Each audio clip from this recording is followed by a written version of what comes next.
Okay, so section 9 is all about chord progressions. Now, we did do this a bit at the very start. I played you Let It Be, which is basically a chord progression in C major. So the Beatles picked the C major scale. They then worked out the chords from that scale, which I'm pretty sure they probably knew. C major, D minor, E minor, F major, G major, A minor, B diminished, and back to C. So then they picked 4 of those, and they decided upon the 1, which was the C, the 5, which was the G, the 6, which was the A minor, and the 4, which was the F. So they picked 1, 5, 6, 4. That was their chord progression. And then they used the notes of the C major scale to create a melody over the top.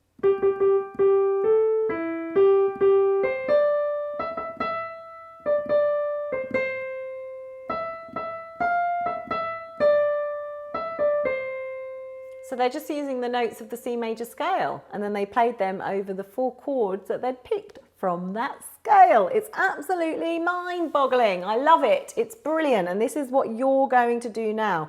You can do what John Lennon did. So let's take a look at chord progressions, and I'm going to show you a few examples of some popular ones that are used a lot in modern contemporary music.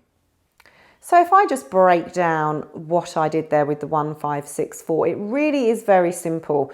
We already know the 7 notes of the C major scale, C, D, E, F, G, A, B, C. So we've got our root note and then our other notes. And we built a chord in the last section from each of these notes. So our root chord was C, our number 2 chord was a D, the 3 chord was an E, the 4 chord was an F, the 5 chord was a G, the 6 chord was an A, and the 7th chord was a B. And then we were back to our root chord of C. So we've numbered all our chords. We've got 7 chords numbered 1 to 7. And we also worked out that in a major scale, the first chord, number 1 chord, would always be a major. Number 2 chord will always be a minor. 3 chord will be a minor. 4 chord will be a major, 5th chord will be a major, 6th chord will be a minor, and the 7th chord is going to be that rogue diminished chord. And then we have our root chord of a C, which is our C major. So when we were talking about the chord progression 1, 5, 6, 4, it was as simple as playing the first chord, the 5th chord, the 6th chord, and the 4th chord. So the first chord of C, the 5th chord of G, the 6th chord of an A minor, and the 4th chord is an F major. And this 4 chord progression is what the Beatles used to write Let It Be. And many, many others have used this 1, 5, 6, 4 chord progression. And you must go online and take a look at the Axis of Awesome, because they explain this in the best way. They play hundreds of songs using those same 4 chords, and it really does blow your mind when you listen to it. So go onto Google, look up Axis of Awesome 4 chords and watch that episode. It's just fantastic. Now, when professionals play chords, they won't play them probably like this. They'll use chord inversions to make them sound a little bit more professional.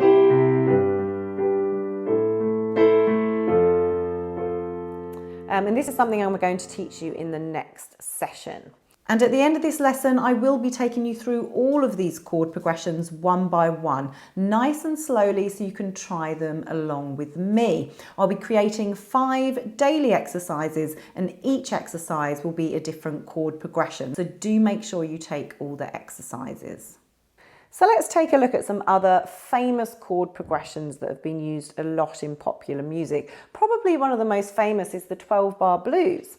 So the 12-bar blues uses just 3 chords, a C major, an F major, and a G major, which are the 3 major chords of a major scale. It hasn't even bothered with the minor chords or that diminished chords. It's just used the C, the F, and the G.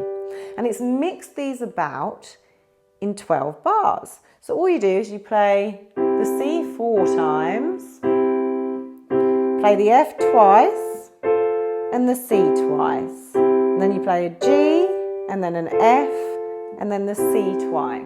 And that's it. That is the 12-bar blues. And on its own, it doesn't sound like much, but if you were to mix it up a bit,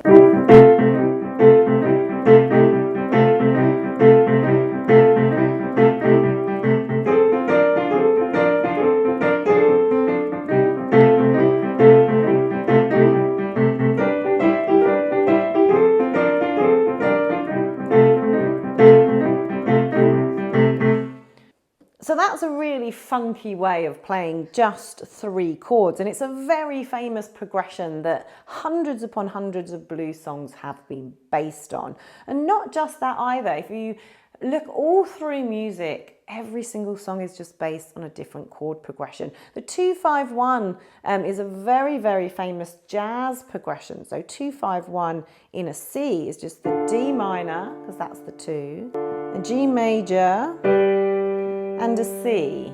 But in jazz, they tend to add sevenths and things and just make them sound a bit cooler.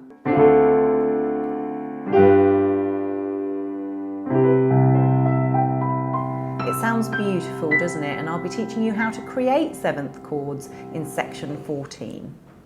So another famous chord progression is called the 50s chord progression. This is the 1-6-4-5, which in its root position is C, A minor, F major, and G major. And this is very similar to the 1-5-6-4. And when you learn how to invert chords, this is where they start to sound a bit more funky. And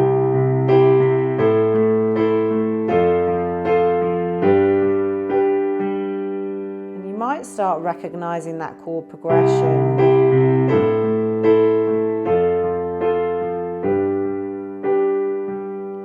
So if you didn't recognise that chord progression, why don't you go online and listen to some of these famous songs that have used the 1-6-4-5 progression? Because this is how all songs start. You pick a key, you pick a chord progression, and then you create your melody over the top. And this is what we are going to be doing later. So give this a go this week. Try and create some of your own chord progressions and just experiment with this. Be wary of that 7th chord. It's a diminished chord. It sounds very dark and tense, and it's a difficult one to slip into progressions. But you might love it. I have students that always try and put this 7th chord into their progressions.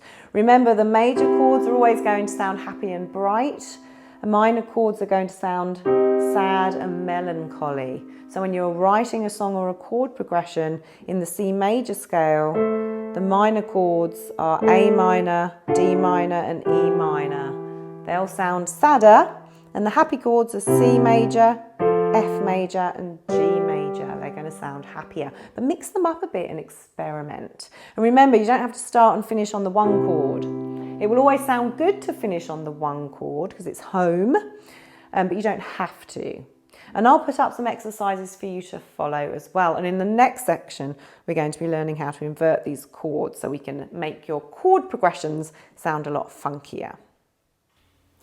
Okay, so you can have lots and lots of fun with chord progressions. I really want you to try and make up some of your own. I know you only know 1 key at the moment. All we know is the C major, the key of C major, the C major scale, the C major chords. That's where we're starting, and that's fine because you've got to start somewhere, and we'll learn some more keys later on.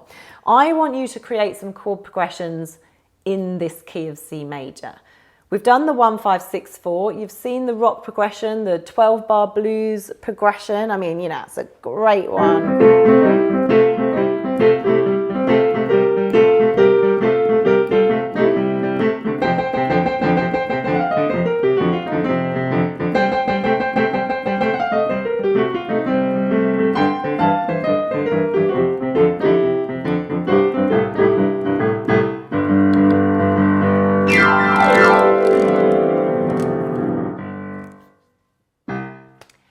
Anyway, sorry, getting carried away there. So yes, that's the 12-bar blues progression, which is a very, very famous blues progression. Of course, you've got the rock progression, you've got the pop progression. The list goes on and on and on. And I really, really encourage you to go onto YouTube and look up famous progressions. You should be able to work it out.